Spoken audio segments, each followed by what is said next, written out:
She smirked and said, "What? You think you're my only option?" It wasn't what she said, it was how she said it. Calm, careless, and cruel. That tiny laugh, the flick of her hair, the look that told me she meant it. And in that exact moment, something inside me went silent. Not angry, not heartbroken, just done. I should have seen it coming, honestly. When you've been with someone for 3 years, you start normalizing the disrespect. You start believing that little things, the lies, the late replies, the flirtatious smiles, are just quirks, not red flags. I thought love meant patience. She thought love meant tolerance. My name's Ethan, 28. Hers was Amber, 26. We'd been living together for almost 2 years in a downtown apartment I paid 90% of. Rent, bills, groceries, her phone plan, everything. She worked retail, said she was figuring out what she really wanted to do. I figured she was just waiting until life magically handed her something better. Last Thursday was when the final thread snapped. She'd agreed, no, decided, that we were going to her cousin's destination, wedding in Cabo next month. Non-refundable tickets, luxury resort, matching outfits already in her cart. When I told her I couldn't just take time off work without notice, she rolled her eyes. "Oh, please, Ethan. It's not like you've got anywhere better to be." "It's not about that," I said quietly. "It's about respect. You don't just make big plans without asking me." "Respect?" she repeated, raising an eyebrow. "What? You think you're my only option?" I remember staring at her, that little laugh echoing in my head. "Definitely not," I said finally. "Good," she smirked, slinging her purse over her shoulder. "Then stop acting like I need to run every little thing by you. I'm going to Chloe's. Don't wait up." When the door shut behind her, the apartment felt weirdly peaceful. It wasn't sadness that settled in, it was clarity. That night, I sat there surrounded by all the things I'd paid for, all the things she used without gratitude. And I realized something harsh. I hadn't been dating a partner. I'd been sponsoring a lifestyle. Amber loved options. She loved being adored, chased, validated. Her phone was a museum of flattery. Gym guys, exes, strangers, and DMs. She casually mentioned them, like little reminders that I should stay on my toes. The bartender totally hit on me. My ex texted again. He still misses me. This guy from my gym asked for my number. Haha. Every time, she'd say it with that smug smile, testing boundaries. She thought I'd never leave. She was about to learn that options cut both ways. Friday morning, while she was at work, I started what I now call Operation Reality Check. First step, the phone. Her number was on my family plan. I logged in, removed her line. She could get her own plan now. Second step, subscriptions. Netflix, Hulu, Disney Plus, Spotify. Every single account she used was mine. Logged out all devices, changed passwords. Let her pay for her own comfort. Third, the gym. That overpriced fitness club she worshipped. 2-hour mirror selfies. 0 workouts. Canceled it. And then came the final step, moving out. I started with just my things. The TV, the espresso machine, my computer setup, even the good sheets, mine. I didn't touch a single thing that was hers. She couldn't say I took anything away. By Saturday morning, my stuff was packed into boxes, and my new roommate Ryan was waiting downstairs with his pickup truck. "Man, you really doing this?" he asked, eyebrows raised. "Yeah," I said. "She wants options. Let her explore them." We loaded everything up, and by noon, I was gone. The apartment looked empty, like the echo of a lie that finally collapsed. Before I left, I taped a note to the kitchen counter. "You're right. You have plenty of options. Rent's due on the 1st, $1,850. Utilities not included. Good luck." I didn't block her number right away. I wanted to watch the fallout. That evening, the messages started rolling in. "Amber, very funny. Netflix isn't working." "Amber, Ethan, this isn't cute. Why is my phone working?" "Amber, where are you? The TV is gone. What the hell?" I didn't respond until Sunday morning. She called me from a friend's phone, her voice sharp. "What the hell is wrong with you?" "Hey, Amber, How's exploring those options going? This isn't funny. You can't just leave. Why not? You made it clear I'm not your only option. I was joking, Ethan. You know I didn't mean it like that. Seemed pretty clear to me, I said calmly. Anyway, I'm sure one of your Instagram admirers would love to help with rent. You're insane. Get back here right now. Nah, good luck though. And I hung up. By Monday, the silence turned into chaos. I started getting calls from different numbers. Her friends, her sister, even a couple of unknowns. I blocked them all. Then, because I'm a little petty, I took things one step further. I made a Tinder profile. Not to hook up, just to make a point. Uploaded a few good photos, clean bio, tech guy, recently single, looking for good conversation. Within hours, I matched with 3 of her acquaintances. Not her best friends, but the brunch crowd, the gym girls, the ones she always tagged in stories. I didn't flirt or cross any lines. I just made casual small talk. Hey, I think we met through Amber. Oh, yeah, maybe. You guys still together? No. She made it clear she had other options, so I'm letting her explore them. Word travels fast in that circle. By Tuesday, I got a message from an unknown number. This is Chloe. Amber's at my place crying. She says you abandoned her, and now she can't afford rent. Did you really move out? I replied, Yep. She texted back, You're cold. Try 3 years of disrespect, I said. Ask her about the guys she kept around for attention. I'm sure one of them can chip in. Wednesday afternoon, my office receptionist buzzed me. Ethan? There's a woman here asking for you. Says her name's Amber. I exhaled. Tell her I don't know any Amber. From my window, I watched the security escorted her out. She was yelling my name, causing a scene. My coworkers stared. Perfect. Let them see what I've been dealing with. That evening, I got a call from her mother, a sweet woman who didn't deserve to be caught in the middle. Ethan, honey, what's going on? Amber says you just disappeared.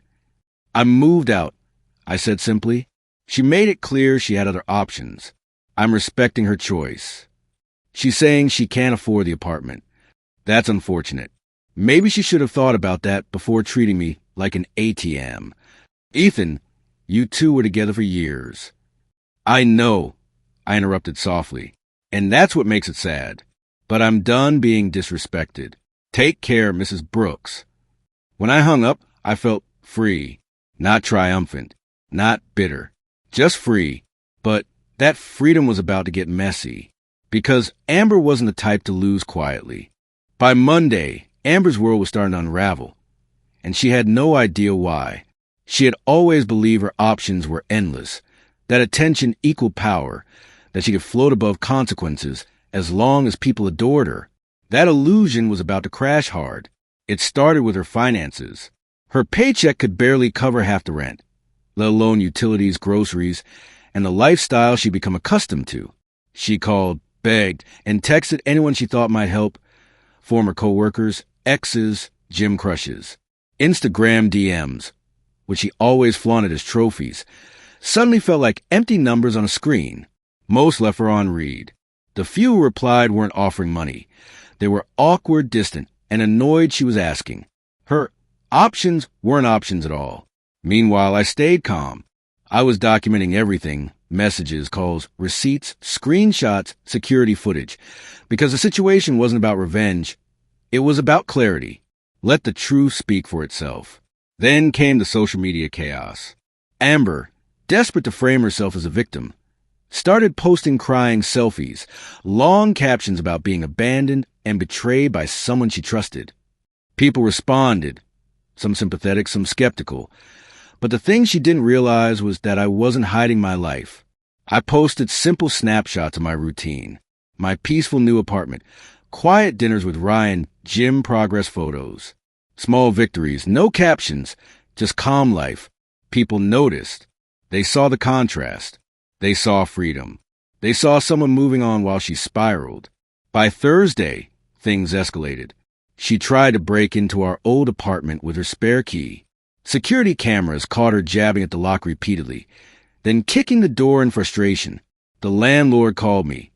Your ex is trying to break in. Should I call the police? No, I said. Just document it. Might be useful later. Friday, the smear campaign truly began. Amber messaged friends, posted on social media, and tagged mutual acquaintances. She painted a picture of me as a villain, financially controlling, manipulative, cruel. She claimed I had paid for everything only to pull the rug out when she needed me. Some people believed it. Others didn't. I responded carefully. One post. Paying for someone's entire life for 3 years doesn't equal abuse. It equals enabling entitlement. That was it.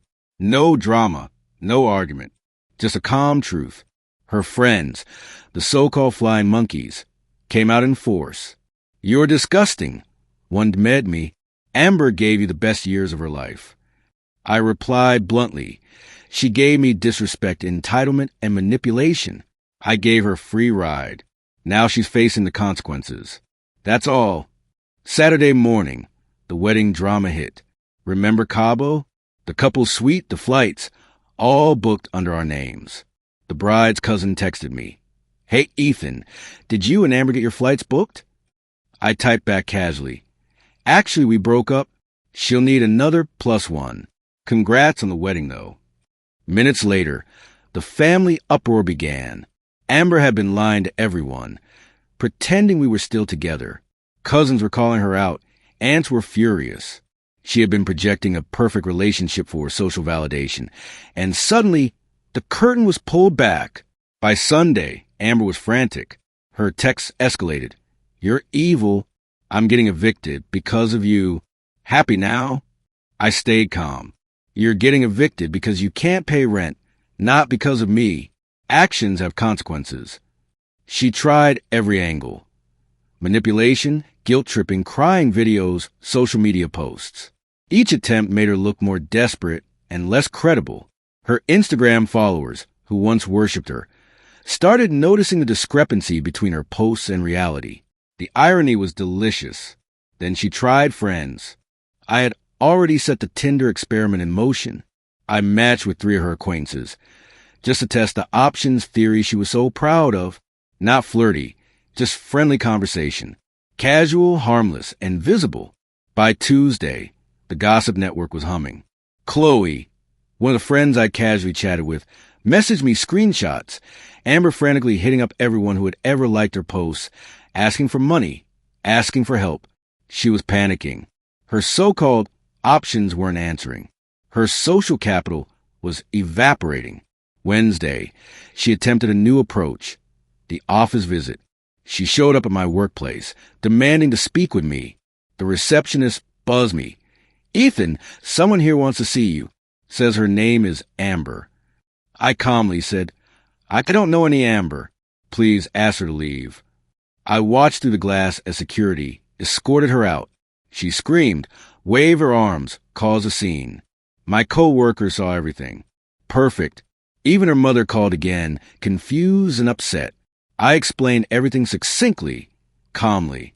Amber had made her bed. She was lying in it. I wasn't vilifying her. I was stating facts. By the end of that week, her life had started to collapse. She lost credibility with friends, faced eviction, had no financial backup, and no one to blame but herself. And yet, she kept trying. Every call, every post, every DM, escalation after escalation. But the more she tried, the more she exposed her true self. Entitled, manipulative, desperate. Her meltdown was like watching dominoes fall in slow motion. I didn't touch her life. I didn't destroy her. I just stopped propping it up. And as a result, everything she relied on began to crumble. Through it all, I stayed calm. I kept my life simple, steady, gym routines, work, friends, my new apartment, peace. No drama, no chaos. I didn't need revenge. Amber's behavior created the consequences, all on its own. By the end of part 2, the lesson was clear. Entitlement has limits, manipulation has a ceiling, and every social mask eventually slips. Amber had underestimated one thing. I was no longer participating in her fantasy. I was living my reality, and it was thriving while hers was imploding. Amber's world had fully spiraled. The eviction notices were piling up, unpaid bills accumulating, and the once effortless confidence she carried around like armor had crumbled into panic. She tried every desperate maneuver, GoFundMe campaigns, Instagram sob stories, begging friends. But the results were dismal. A $10,000 goal on crowdfunding? She raised $73 from her own mother. Every post made her look more absurd than the last, exposing her entitled streak and the years she relied on others to bankroll her life. Her lawyer came next.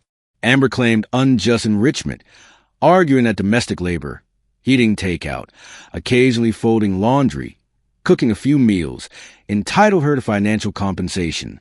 Even she had to know how ridiculous it sounded. The lawyer laughed and dismissed the case. No court filings followed. Then she escalated to classic panic tactics, a pregnancy scare. A frantic text from an unknown number claimed, "Ethan, I'm pregnant. We need to talk. This is yours." I checked the timeline. The last time we'd been intimate was 2 months ago. Mathematically impossible. The text stopped after I replied calmly, "Interesting. Best of luck." Her escalation turned physical next. She drove 2 hours from her parents' house to sit outside Ryan and my building. Security saw her first and called me. "Ethan, your ex is here," acting unstable. Police reports were filed after she keyed my car. Legal fees mounted. Her behavior became a mix of dangerous obsession and public spectacle, all while her reputation evaporated. Social media became her final battlefield, and it was brutal. She posted long, rambling stories about me, claiming abuse and manipulation. People who had followed her years-long tale of entitlement and options started posting screenshots of her old bragging posts. How she laughed about keeping backup guys on Instagram. How she called me her personal ATM. Her credibility was shredded. TikTok videos exposing her past arrogance went viral. Comments were savage. "So you fumbled a man who paid all your bills because you wanted backup options?" And then came the best part. The fallout within her own social circle. Remember the Tinder matches I had casually struck up with her friends? One of them, Kendra, had understood the situation from the start. She empathized, recognized Amber's toxicity, and began spending time with me. Quietly at first, keeping things respectful until the story naturally surfaced. Amber's reaction? A meltdown. She lost most of her friends, her social credibility dissolved, and suddenly the queen of options was completely alone. Amber's legal issues, combined with the social implosion, pushed her further into reality. The vandalism charge for keying my car stuck. Probation, restitution. She had to pay for damages with what money exactly? None. Her parents, frustrated after years of enabling her, kicked her out for stealing their credit card to buy plane tickets for the Cabo wedding. She tried going alone, crying at the open bar, hitting on groomsmen, and making scenes until Alyssa, the bride's cousin, had her removed. She lost her retail job during the chaos, leaving her with no home, no job, and no friends. Her descent was complete. From entitled, careless, and mocking, she became vulnerable, desperate, and irrelevant in a matter of weeks. The irony was perfect. Every action she had taken, every choice she thought was clever, had become the chains that bound her to chaos. Meanwhile, life for me had never been better. Kendra and I built a relationship grounded in honesty, respect, and patience. No drama, no manipulation, no entitlement, just a partnership. Work thrived. Without the constant stress of a toxic home, I got promoted, my gym routines became consistent, and I even shed 15 pounds without anyone complaining or mocking. My apartment with Ryan became a bachelor paradise. Gaming setups, sports memorabilia, zero-throw pillows, clean and calm. Peace, stability, freedom. Sometimes I reflected on the 3 years wasted. Money spent, emotional energy drained, and the tolerance of disrespect. But those memories didn't bring anger anymore. They brought clarity. When someone shows you who they are, believe them. When they laugh at the concept of respecting you, laugh back by respecting yourself. When they claim you aren't their only option, prove them right by becoming your own best option. Amber's lesson was brutal but simple. Keeping people on the hook for validation is meaningless when no one is willing to prop up your life anymore. Options are only valuable if you build a foundation to support them. Without it, they crumble into irrelevance. In the end, I didn't have to destroy her life. I simply stopped enabling it. Amber did the rest herself. And as for me, life was good. Work was thriving. Home was peaceful. And my relationship with Kendra was strong. The lessons were clear. The scars were healing, and the freedom of respect, dignity, and self-worth was priceless. Amber had once laughed at me. She had flaunted her options. She had believed I would never challenge her. And when reality hit, she stopped laughing. Because for the first time in her life, no one was catching her. She was falling alone, and I was standing tall. And with that, our story comes to an end, but the real story begins with your thoughts. What would you do if you were in this situation? Let me know in the comments.